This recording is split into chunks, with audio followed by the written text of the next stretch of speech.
Ladies and gentlemen, what's up? This is BC. Welcome back to another live, right? I took a look at the analytics and it's funny. Even though I have way more videos, the lives are actually getting even more views than the videos overall and watch time. I appreciate the support. I know it's been a struggle for me to get monetized again, bring everybody over to this platform. I'm still getting in touch with people daily who had no idea that I disappeared. They had no idea that I was deplatformed. They thought I just got off the internet. I mean, it's pretty insane when you think about this whole situation. But we'll be monetized soon. I'm getting, recently I've had a lot of shorts blow up, such as the body language one, the negotiation one, like the wrong way to do something, the right way to do something, those types of things. It's pretty cool because a lot of that work is starting to finally bear some fruit, right? So let's get into this one. Today, I want to talk about skills, elite level skills. Now, this can apply to anything, right? It doesn't necessarily have to be one thing or two things or whatever it is. Also, if you're in the chat on YouTube, be sure to hit the like button on the way in. That supports the channel tremendously. That's your payment thus far. And also, if you want to announce where you're from, what you do, right? That type of thing, that would be cool too, on the recording or live. Skills, okay? I'm going to speak from my position, which is sales communication. However, this is universally applicable. You can apply it to whatever you want because the same kind of framework can be applied to anything, all right? So you look at being in a business, and when you are a sole proprietor, right? Meaning you run a business. Technically, it's not a business because you don't employ people, but you run your own operation, right? A real estate agent, somebody who car detailer that just works by themselves, right? Anything like that. You're a sole proprietor. You work by yourself. Okay. Now, if you're in anything entrepreneurial where you are B2C, business to consumer, or even business to business, right? The lifeblood of your business is lead generation and the selling to those leads and the conversion, right? There's more pieces to business than that, but that is the lifeblood of your business. If you cannot effectively bring in leads consistently and convert them, you have no business, you have no income, you have no sales, you have no nothing, okay? Because just operating a business costs money. Just to have your doors open costs money. Imagine if you're retail, right? You have a store, you're paying rent, right? You have to have inventory. That's a cost. Me being in real estate as an agent and operating, I had to do the courses. I had to pay the yearly fee to the board and the MLS, right? There's a lot of upfront costs. Some businesses more than others, but you understand the point. Just to have your lights on and say, I'm a business and I'm open, costs money, okay? We'll keep it at that. That way people have a better understanding of this thing. Now, you're open, you're operating. We get to the point now where now you go out there. You aren't the only person that does what you do. There's other people. Meaning now, healthy competition. That's our society, right? And competition breeds better results and more choices and options and a higher threshold of standard in the marketplace for the customer. Because when we're forced to compete, it forces you to step your game up, which is a good thing, right? It's a good thing, especially for the consumer. As a business owner, we'll gripe about it because you have competition, but that's the nature of it, baby. You got to deal with it. This game was created long before we were here. I was talking about this the other day. Now we have competition. So skills in this particular category that I'm talking about is what allows you to rise to the top. Make more sales, convert more customers, generate more leads, make more money, reinvest back into your business, then create later such a big gap between you and your competition that you cannot be stopped. Coca-Cola, Pepsi, these companies will always be here, barring a catastrophe, because they're so much bigger. They have a big market share. They have so much money. They can just outmarket everybody and use those dollars from all those sales to stay in front of everybody and be the king or kings of their particular sector, right? Because that's how it works. But if you're building from the ground up like I did, skills pay the bills. And when we're talking sales and marketing, that's straight up communication. The more you know about communication, marketing becomes easy and selling becomes easier than leading a company, right? Being a leader is a separate skill set, but being a high-level communicator and salesperson breeds and builds into that. And it breeds leadership. You cannot be a great leader if you suck at communicating. You cannot be a great salesperson if you suck at communicating. Now, we all start there, just like I did. I'm not some born communicator. I worked my ass off to get to this position. And now I've spoken in front of thousands of people with some of the guys from $1 Million Listing, New York and LA. I've done tours with influencers. And this is a long time ago, 5, 6, 7 years ago, not even recently. I've done that. But I earned that position with my ability to deliver a message to the audience and make it impactful and make it emotionally responsive, get people to get up and take action, get the customer to sign the contract. That's what I do. And that's what I teach at a high level. If there's one thing you can come to me, if you want to be a student and get on my coaching or anything that I offer, like the challenge that I'm doing in December in the description, the Agagi, Distinguished Agent, Limitless, is I will give you a skill set and you will learn things with me that you're not going to learn anywhere else or potentially with very few people because of the study and the experience that I have as a salesperson and higher level communicator, the experience, the results, the accolades, and the recognition from my peers. Okay. There's other things I can teach you too, but let's rest it on that one for this point. So skills pay the bills. So if you look at my industry or anybody who's marketing a product and selling, when we mean skills, number one, let's break it down into multiple pieces. This isn't all of them, but these are some. Getting people's attention. Wearing this suit gets attention. Now, I love it anyway, whether it gets attention or not, but the fact that I'm wearing something like this, and this is an example of a coat that I would wear going door to door. You think someone's going to see this on me when I go door to door and think that I'm a religious person or selling solar or something like that? No, they're going to open the door out of sheer morbid curiosity, probably, and be like, who the hell is this dude in that nice red sports coat? And that's all I need. What did I do? Bingo. I got a potential customer's attention. And I've had that where they open the door. They're like, wait, we know you're not a salesperson. What the hell? Like, who are you? Bingo. And that's all I need.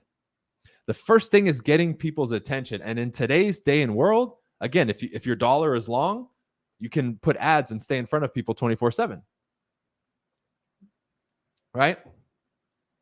You can out market share people with the money. If you don't have the money, though, you need skills and you need an understanding of how to get people's attention from the point of marketing, communication, human psychology, what works and what doesn't. Bold gets attention. When you go outside, like in my neighborhood, right, there's a peacock. There's 2 peacocks that are always in my neighborhood. And I think a lot of the animals congregate around my house because I must have some euphoric energy to them. I don't know what it is, but the chickens, the cats, the lizards, the peacocks, everybody comes to hang out. The birds, it's crazy. I have a zoo here at my house. But when you see a peacock, especially when it puts its feathers out, you can't deny that that's beautiful and bold, and it garners attention. The cars will drive by my house and stop, and they'll take pictures of the peacock. I mean, it's a thing to marvel. If you guys follow me on Instagram, you would see me share it on my stories where the peacock's in my front yard showing his feathers to me in the house. It's crazy, right? But it's a beautiful thing. You see, he stands out compared to the average animal. There's no denying the peacock, which is why in social dynamics, when you dress up, they would say an element to get attention is called peacocking. That's where that term comes from, the actual peacock, right? It's big, it's bold, and it's in your face, and you're going to notice it, right? So from a marketing communication standpoint, that's one way you get attention is by being bold, standing out from the crowd, being unique. Whether in your delivery, the way you look, how you dress, right? Anything, your brand, the name, the logo, whatever it is. There's many elements in that, but you have to effectively get people's attention. But we live in a society now where people say, well, I'm an introvert or I don't want to do that. No one gives a shit if you want to do it or not. You're going to play the game correctly, because this is the deal, guys. Communication has its own rules. Communication is always in context. You have to remember that, right? But it has its own set of rules. You can't decide, I want to do this or not want to do it. You're either going to do what's effective and works or you're not. That's the beauty of this game. It's that simple. It's that clear. It's that brutal. You're either going to get with the program or you're not. You're not going to do it your fucking way. And I want to drill that into people because that's the way society is going. Well, that's not my truth. Fuck your truth, dude. I don't care if you don't think the sky is blue. The sky's blue, bro. I don't care what you have to say about it. Like we need to start being real about shit. So when it comes to this communication stuff, nobody wants to hear your story or your excuse. Learn the technology, learn the skill. Because it doesn't matter what you think or where you come from. The skill is the skill. And believe me, I've helped people from all walks of life, people who don't even speak English, people nationally, internationally. My students come from every walk of life, everywhere in the world, under every label that you can think of, that you can imagine. Men, women, right? All over the place. Africa, Europe, Australia, United States, Canada. And I've taught them these things and it works. But see, they got with the program and said, I will study this and apply it. They didn't question it or want to do it their way. So are you going to do what it takes to get attention or not? It's the same thing if I type in all capitals, it gets attention. Right? If I put an emoji in the title like I did here with the eyes, elite level skills pay the bills with the eyeballs, right? That gets attention. Colors get attention. All these things get attention, okay? That's point number one. Number two is now that you have their attention, what are you going to do? Because you have a few seconds there to begin a conversation or interaction, again, via email, in person, at the door, on the phone, before you hit the hook point, which is the next one. But what are you going to do in that beginning portion? You have many factors at play here to be an elite level salesman. And one of the first things that people miss is when they think sales, they think of the classic, when you call, you have to be super enthusiastic, and that's great. You want to be enthusiastic because enthusiasm denotes that you're winning, because the people who walk around with a smile on their face are either on drugs or crazy, or they're winning in life. We know this because the average person is not. So generally speaking, that's good. You want to be cheerful. However, to be high level and connect with people, one of the keys is this, write this down. You have to meet people where they're at. If I call somebody or interact with somebody in person, either one, who's upset and their energy is up and they may be a little bit angry, I have to match that with them. I have to bring in that same intensity when I connect with them. I remember getting calling people, and oh my God, and people were complaining. I'm like, oh man, you got to be kidding me. Really? That was my response at their level. And they're like, yeah, and they got into it. And then we kept talking. Really? I can't believe that would happen, man. And then they would keep responding because I meet them where they're at. Now you have to be able to be nimble and on your toes to do that quickly. That's why you need to be trained, and it takes a lot of practice. But you meet people where they're at. It's no different than if I meet somebody who's talking like this. I'm going to say, oh, really? Yeah, what's going on? Please tell me more about that. I can't come in like, hey, what's up? No, dude. Imagine walking into a funeral enthusiastically. You're not meeting them where they're at. You're violating the social environment. On the one-on-one, you're violating the social vibe. Go to a club where everybody's upbeat and dancing. You can't come in monotone. They'll kick you out. Nobody's going to pay attention to you. You're killing the vibe, dude. You have to meet people where they're at. And that is a subconscious trigger, not a conscious trigger. Conscious is words, right? What occupies a conscious mind, what you're saying, the phrases. That's important. But practically insignificant compared to the subconscious subliminal communication that's going on in those interactions. It's more important how you're standing relative to them than the words that you're saying. I'll repeat that. It's more important how you're standing in your body language in comparison to the words that you're saying. And that blows people's minds. Even though you know the classic cliche thing, words are only 7% of your communication. Well, that's true. If I'm not standing, like imagine this, I say the right words, but I approach you to talk to you and I'm all up in your grill. I'm way too close. Like you're the mic and I'm right here. At that point, you don't give a shit what I have to say because you're going to step back and I violated your space. I broke the cardinal rule of the space, the personal bubble. I violated a body language principle. Subconsciously, you will reject me and not want to talk to me. It doesn't matter if I woo you with my words or anything else. That's the simplest example I can give you. But what are we doing correctly? Compare your body language at home right now, chilling, or wherever you are, if you're chilling, to when you're out. And you'll notice when you're out, you cross your arms, your hands are in your pockets, you're more closed off. You hold your drinks here, right? Like you're holding it hostage. You guys will go around with your little beer like this, covering your boobs. Because you're not comfortable. But at home, you won't do that. You don't walk around with your drink like this at home. You don't put your hands in your pockets like that at home. You don't sit all hunched over or not make eye contact with people. You're comfortable at home. You see? But we're violating these body language principles and we're unaware of them.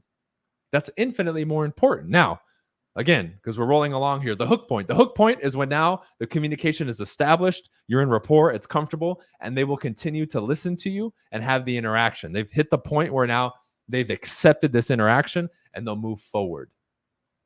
This is where you need transitionary phases, right? And phases. This is where you need to make sure that you have the right questions to ask to lead the conversation towards an amicable result, right? You getting their phone number, them expressing interest. Basically, this is where you start qualifying people to see if they would be okay with your offer or if they're actually interested. Because if you don't get to the hook point, you're not getting genuine responses from people. They'll just blow you off. I'm not interested, blah, blah, blah. Once you get in a conversation, then if they say they're not interested after you're in rapport and that hook point has been established, now you know you're getting a sincere response. You see, this is the difference. This is why the cold calling or the general, hey, are you interested in this? No. Hey, you're interested in this? No. That doesn't work. That's better than nothing, right? That's better than nothing. But it's only effective up till a certain point because you're not getting genuine responses from people. How do I know this? Again, from experience. I would talk to people who said they're not interested, keep talking to them. A minute or two later, they're telling me they're interested. And I'm like, what the fuck? They just told me. But I realized they were rejecting me subconsciously because we hadn't hit the hook point yet, and they weren't in rapport with me, and they weren't giving me key genuine answers because they haven't decided in that moment yet if they're going to accept the conversation and talk to you. Now, I'm giving you guys free game here in regards to communication and a basic structure that any of you can use. You open conversations and do all that with use neutral things and neutral questions instead of just direct questions, because that can be off-putting, and it's a lot more difficult if you don't have skill to recover, right? But when you get to that hook point, right, and you have your questions, this is where a script or having a dialogue is key, because now you have to immediately continue talking, building rapport through your questions, but qualifying all at the same time. And remember, think of rapport as unconscious, meaning subconscious, not conscious. It's not going to be with questions or words. It's going to be with matching their body language, matching the volume of their speech, where they're at emotionally, right? Those things are infinitely more important. Their emotional state, how they're feeling, their breathing. You can even do it to that point, right? That builds infinitely more rapport than anything conscious. Like hands down. That, though, takes a lot of time, practice, and coaching and direction to develop that at a high level. Okay? So let's continue on. You hit the hook point, you're qualifying now. Now, you need to have a good set of qualifying questions. Okay? Because when you do that, you keep your conversation short, to the point, and you're not wasting anybody's time. And if somebody's interested now, you set up a meeting or you close them. If they're interested in the future, you gather their information and then you put them in your system and you continue to follow up, while every single day you continue to communicate with new people and you capture new contacts and leads every single working day. If you're not generating leads, your business, your sign says closed, especially if you're a one-man show, and you have to remember that. Okay? So when we say elite level skills, I'm talking about if I create simulations for you, meaning mock customers, you can close anybody who's closable. You want to get to that point, and that needs to be the thing. Anybody who's interested and willing, I will close them. I will get them to sign. I will get them to buy. I will get them to commit. Can you do that? If you go meet 10 people who are ready to go, can you close 8 or 9 of them? 99% of people can't, and most people that say they can are full of shit. Because I test them and they fail almost every time, but they told me, no, I can close 8 or 9 out of 10. Then how come your business sucks? That doesn't make any sense. That's elite. 8 or 9 out of 10, 80, 90% closing rate. Can you do that? And if you can't, what are you doing to get there? Because elite level skills require elite level application, action, and study and studiousness from you as a person. You're not going to get to 8 or 9 out of 10 passively studying, watching a couple videos, and twiddling your fucking thumbs. You got to be tackling the market every day and then being a great master student. You want to be a teacher later? You want to sit at the top? You're going to have to be a master student and learn from the best. If you want to have skills in whatever it is, acting, martial arts, sports, sales, communication, public speaking, because that's what it takes. Now, are you ready to dedicate your life to that and sacrifice a lot of other stuff? Because that's a serious question. People aren't willing to do it. You can't have it all, y'all. You can't be the greatest at everything. You can be great at one thing. Right? The great athlete who's great at baseball or football or whatever, the great actor, you don't have the great athlete, the great actor, the great this, the great that, right? That's like the top 1 or 5% in everything. We can't do that. You have to sacrifice to be great at something. Are you willing to do that to achieve that skill for you? For me, for communication and sales, absolutely I was. I sacrificed a lot, and I continue to keep rising up the ranks of that. I'm willing to do it. Now, if you're not, that's fine. But pick the thing that you are willing to sacrifice for, because you're going to sacrifice for something if you want to be great at it, if you want to be world renowned, right? Top of the top 1% or 5%. You want to be paid handsomely, right? It's going to require sacrifice, ladies and gentlemen. Period, point blank. You can't have it without that. You can continue to look for the easy way out or oh, well, no, that's a bunch of bullshit. I don't believe that. That's fine, but that's fucking reality, whether you believe it or not.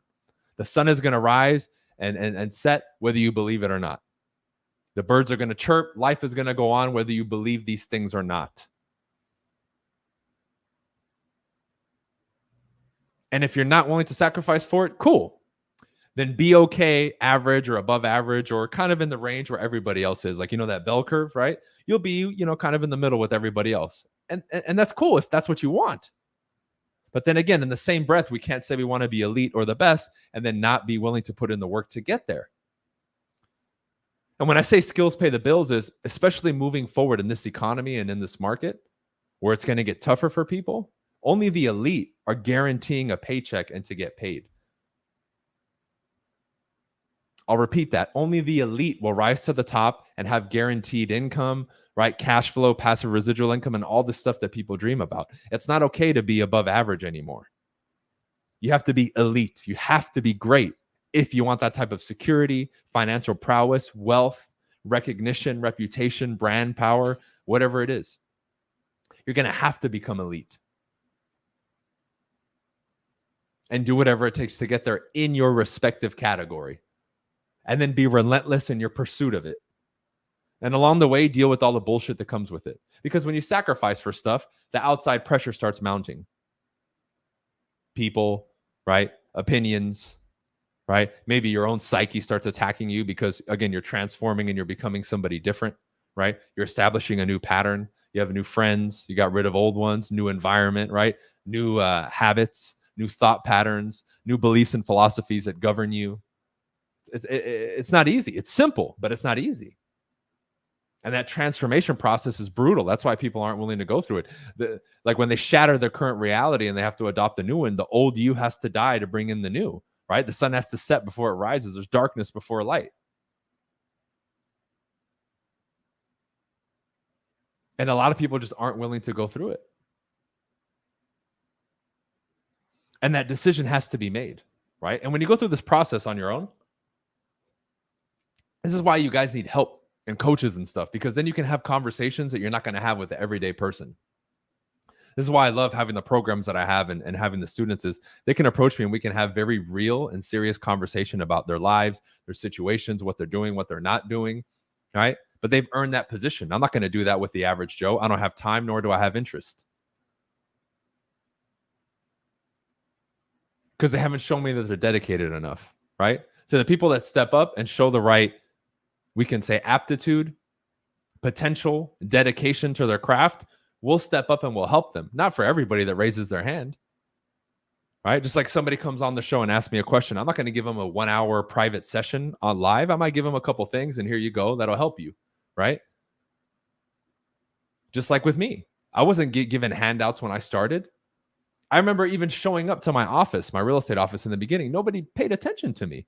I'm sure they'd seen it a million times. Here's another kid talking shit. He's here early.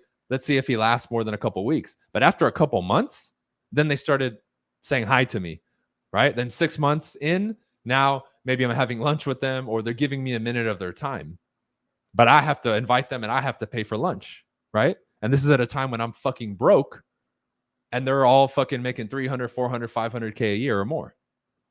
But just to get 10 minutes of their time. It took that long to earn it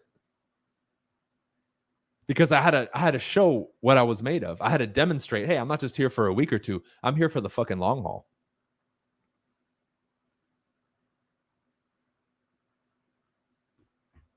And people just nowadays are not willing to do that. You think it was cool packing it up and hanging up my sneakers as an athlete to then showing up to an office, wearing a suit, which I had never really done before, making cold calls, which I had never done before, selling, learning all this shit? No.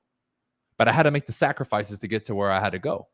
Because a lot of people ask me, why did you choose this profession too? You know why? Because in my mind, I envied at that time the people who were great speakers and who had that type of effect on people.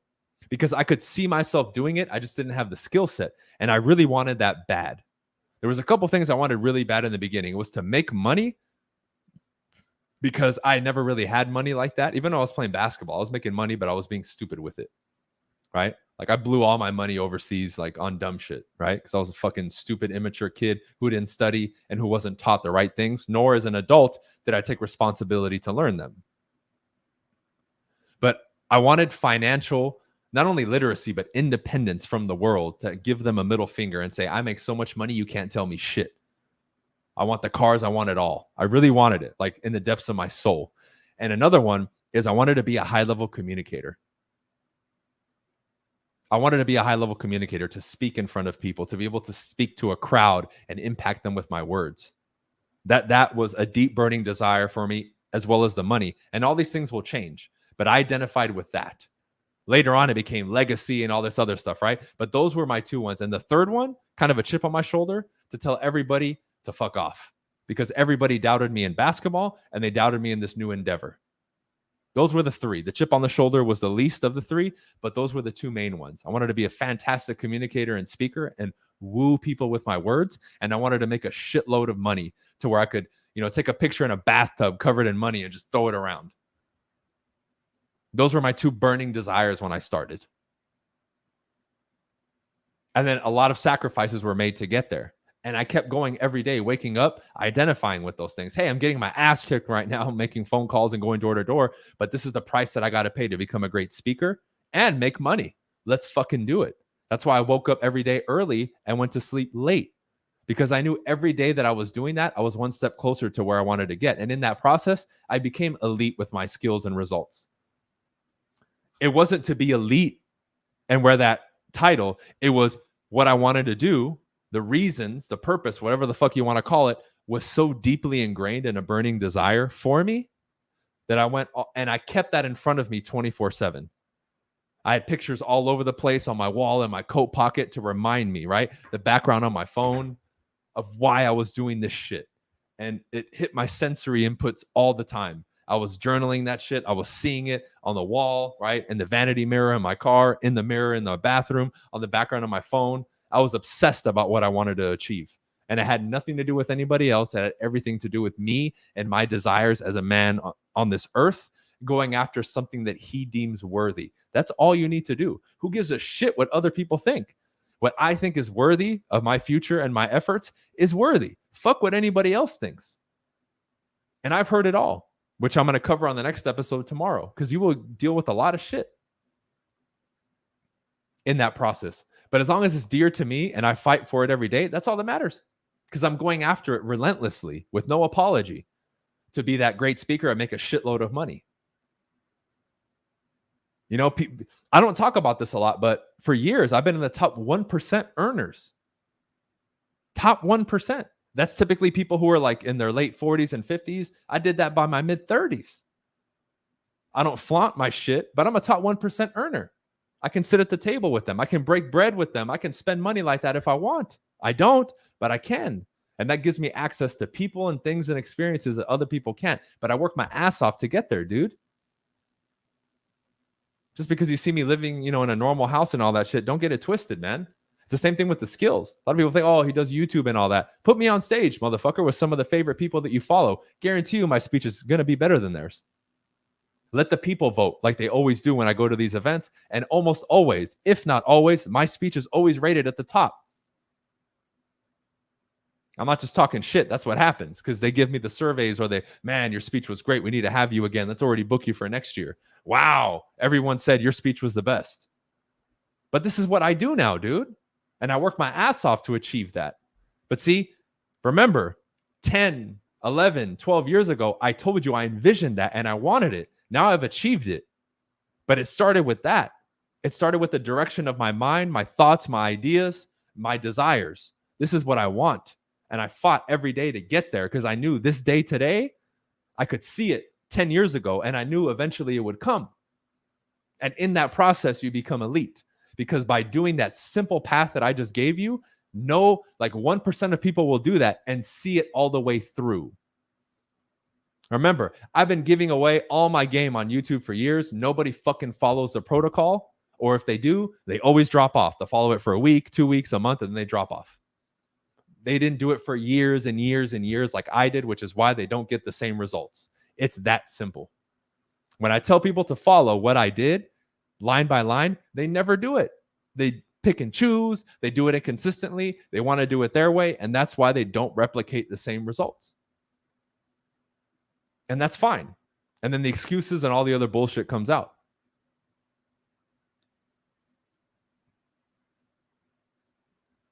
You see, but this is the real, man. And this is why the people around me, especially the closer students, appreciate it, because there's no fluff or bullshit with me. The thing that needs to be called out gets called out. The real advice is given. Hey, do this, do that. Like we had a lecture last night with distinguished agents, right? And just giving them, okay, what are you doing for 2024? Okay, do this, post it in the group. You have 24 hours to do that. I run that shit like militaristic. That's why the new thing I released, I called it the Agagi, which is a lot of accountability for that reason. You're going to be held to a higher standard, dude. But the same standard I held myself to, I will hold them to. And that's why the videos and the testimonials come in every day. Oh, man, this has really helped me and changed me. Exactly, dude, because it did the same thing for me. And now I can give it to you.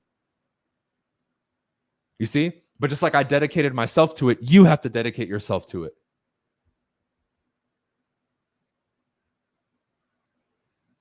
Right? And this is the energy that has to carry in everything you do. That's why I love when people, oh, man, you're too intense or you must be on drugs. Go fuck yourself, man. No, I bring so much that it pisses you off because you can't do this. You don't have the same energy or confidence that I work for. Of course it would make you feel insecure, dude, because you sit at home all day bullshitting. I only get hate from the trolls, man. As crazy as y'all think I am, my peers respect me, whether they fuck with me on a personal level or not. They respect me. And a lot of people that y'all probably follow that you think don't know me, know about me and hit me up. They just won't mention my name.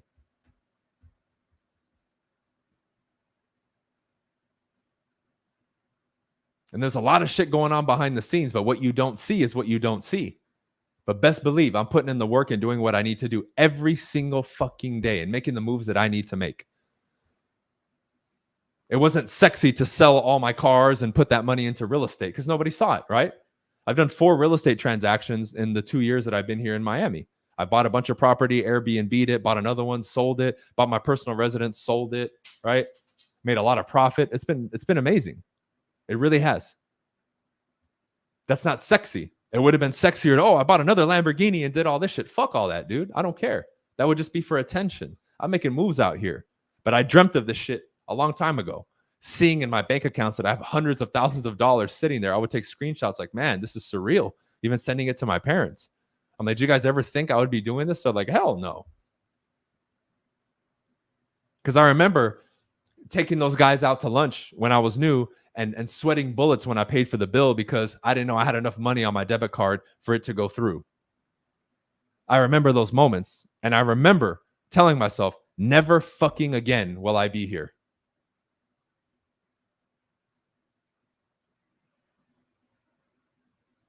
Never again will I be in this position. I'll appreciate this position that I'm in now for sure, because we all start somewhere, but I will never be here again. Which is why now I can go to a club or a restaurant and run up a bill of $1,000, $2,000 and spend it and not even think twice about it because of this, the position I put myself in. You see, but I dreamt of that shit and I knew it would happen and then I worked until I created it. Period. That's the formula. That's the beauty of being a human being, is you can create all these things, these phones, the internet, all that shit. Its inception was in a human mind and then it was created and it was actualized through real world action, practical application to create that thing and not stopping until it was done. That's the same thing you need to do. They didn't give a shit about anything else. They sacrificed everything for that one goal that they had in mind. Okay? So that's it for this one, y'all. Check out the links in the description. The communication challenge, the Agagi, distinguished agent, all the shit we offer is there. Appreciate you coming on for another broadcast. Make sure you leave a like on the YouTube video. Leave a comment as well. Share it, right? Support the channel until we're monetized. Peace out.